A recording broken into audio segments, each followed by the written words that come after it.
Baiklah, di sini saya akan menjelaskan mengenai anabolisme fotosintesis. Jika hewan dan manusia mendapatkan energi dari makhluk lain lewat makanan, maka tumbuhan adalah organisme yang mampu menyediakan makanannya sendiri. Proses tersebut dinamakan dengan fotosintesis. Fotosintesis adalah proses anabolisme, yaitu proses penyusunan atau sintesis molekul kompleks dari berbagai molekul sederhana. Karenanya, anabolisme disebut juga dengan asimilasi atau sintesis. Selain fotosintesis, proses anabolisme lain adalah kemosintesis. Fotosintesis dapat berlangsung pada organisme yang memiliki klorofil. Nah, klorofil ini adalah pigmen tumbuhan yang terdapat pada kloroplas. Proses fotosintesis melibatkan dua rangkaian reaksi yang berurutan, yaitu reaksi terang dan reaksi gelap. Seperti namanya, reaksi terang bergantung pada cahaya yang disebut sebagai reaksi Gill. Sementara itu, reaksi gelap tidak bergantung pada cahaya. Struktur fotofosforylasi non-siklik. Energi foton yang berasal dari cahaya akan diserap oleh fotosistem 2 atau T680. Energi foton tersebut akan memacu fotosistem 2 untuk melepaskan elektron, kemudian elektron tersebut ditangkap oleh akseptor primer. Akseptor primer harus dialirkan ke fotosistem 1 atau P700 melalui rantai transport elektron.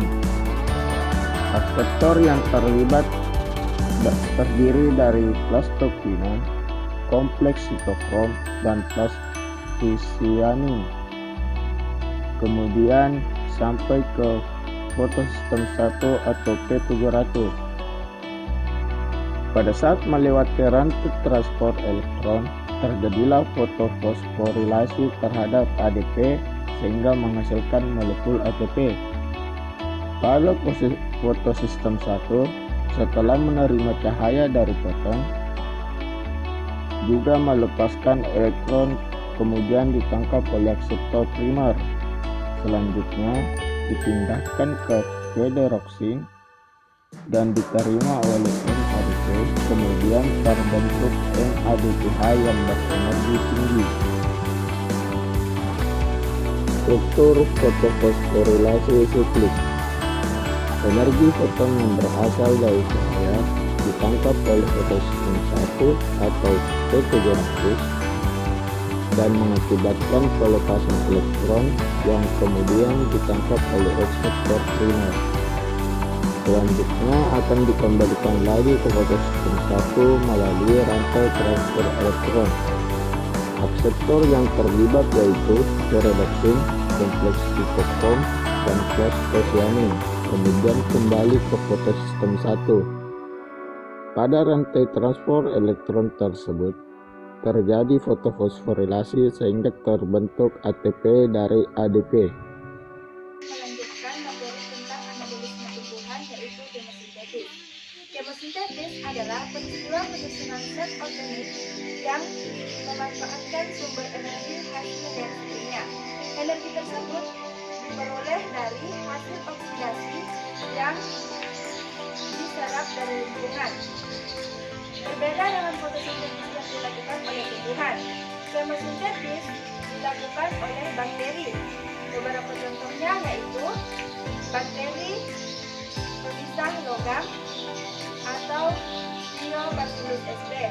Dan ketiga yaitu bakteri nitrit atau Mycoplasma sp. Pada fotosintesis, energinya berasal dari cahaya, sedangkan pada kemosintesis energinya berasal dari zat kimia. Pelaku pada fotosintesis yaitu organisme berklorofil, sedangkan pada kemosintesis yang melakukan kemosintesis adalah organisme tidak berklorofil. Fotosintesis energinya berasal dari cahaya, sedangkan pada kemosintesis energinya berasal dari zat kimia. Pelaku pada fotosintesis yaitu